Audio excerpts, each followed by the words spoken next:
अस्सलाम वालेकुम all of you, कैसे हैं आप सब। उम्मीद करती हूँ आप सब लोग ठीक होंगे। आज का हमारा टॉपिक है क्लिनिकल डिप्रेशन यानी कि मेजर डिप्रेसिव डिसऑर्डर।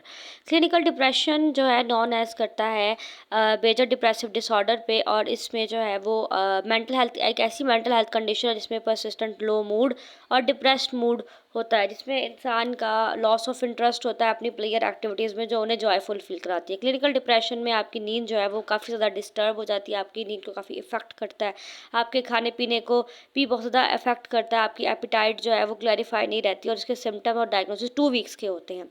उसके बाद क्लिनिकल डिप्रेशन एक क्रॉनिक कंडीशन है जो कि यूजुअली एपिसोड्स में या लास्ट सेवरल 2 वीक्स या मंथ्स पर रखकर जो है इसको डायग्नोस किया जाता है।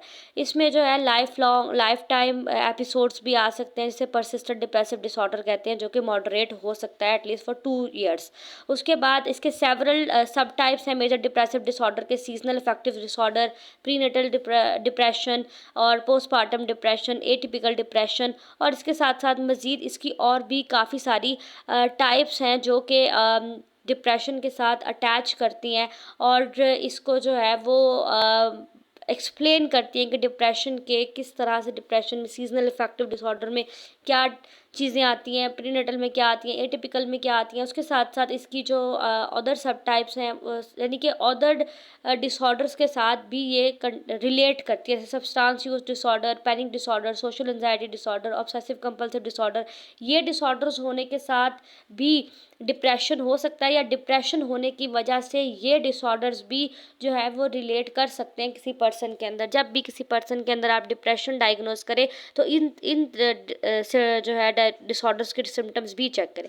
बट ऐसा डिफरेंस बिटवीन क्लिनिकल डिप्रेशन और डिप्रेशन जो है वो एक नॉर्मल फोकस्ड कंडीशन है जो किसी भी थोड़े से टाइम के लिए हो सकती है, यानी 5-6 दिन के लिए हो गई, जिसमें कोई लॉस ऑफ जॉब है या कोई सिचुएशन ऐसी आई जिसकी वजह से वो आपके स्ट्रेसफुल में डिप्रेशन सिचुएशन बनी। लेकिन क्लिनिकल डिप्रेशन कम से कम भी 2 वीक्स लगातार चलने वाली प्रॉब्लम है, उसके सिम्टम्स सैडनेस, अलोन फीलिंग, ये चीज़ें आती हैं। ये कंफ्यूजिंग है काफ़ी कि क्लिनिकल डिप्रेशन और मेजर डिप्रेसिव डिसऑर्डर में जो सिम्टम्स हैं वो तकरीबन एक जैसे होते हैं, लेकिन फिर भी इनके अंदर कुछ ना कुछ डिफरेंस ज़रूर होता है। परसिस्टेंट डिप्रेसिव डिसऑर्डर जो है और प्री मेंस्ट्रुएशनल डिस्मॉर्फिक डिसऑर्डर, ये भी जो है वो डिसऑर्डर डिप्रेशन की ही टाइप्स हैं जो कि सवेयर टाइप ऑफ डिप्रेशन कहलाती हैं।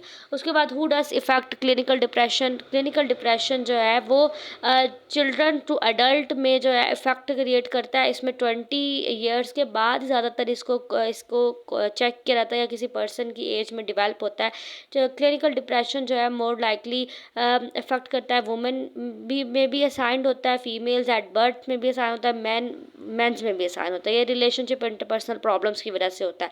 फिर how common is clinical depression. Clinical depression जो है वो बहुत कॉमन है। इस पे जो है मेंटल हेल्थ कंडीशन में 5% to 17% of the people at the same point जो है वो अपनी सम पॉइंट अपनी लाइफ में जो है वो डिप्रेशन से गुजरते हैं।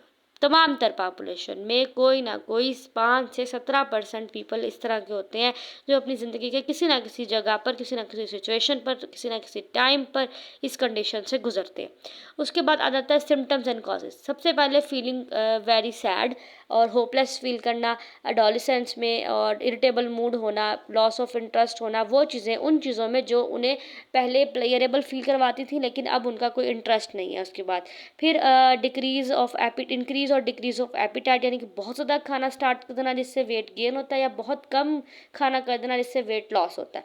फिर अपनी स्पीच का बहुत स्लो हो जाना, मूवमेंट का डिक्रीज हो जाना, और अपनी कॉग्निटिव फंक्शंस को भी प्रॉपरली चला ना पाना। फिर ट्रबल स्लीपिंग, इंसोमेनिया की कंडीशन आना, या स्लीपिंग टू मच, हाइपरसोमेनिया हो जाना, लो एनर्जी और फिटीग, ऐसा फील करना कि उनकी लाइफ का कोई मतलब ही नहीं है, वर्थलेस फीलिंग आना, decrease concentration and suicidal thoughts बहुत आते हैं इसके अंदर। What cause clinical depression. Brain chemistry का इशू, यानी कि अगर हमारे न्यूरो ट्रांसमीटर जैसे कि सेरोटोनिन, नेफ्रीन और डोपामिन में जो कंट्रीब्यूट करते हैं इसकी डेवलपमेंट ऑफ डिप्रेशन में, अगर इनके अंदर कोई इम्बैलेंस आ गया, कोई इशू आ गया, कोई डिस्टर्बेंस आ गई, कोई कॉम्प्लेक्स न्यूरल सर्किट्स में कोई सेकेंडरी इम्बैलेंस आ गया है न्यूरो ट्रांसमीटर्स में, तो ब्रेन केमिस्ट्री के इम्बैलेंस की वजह से भी डिप्रेशन जो है वो कॉज होता है।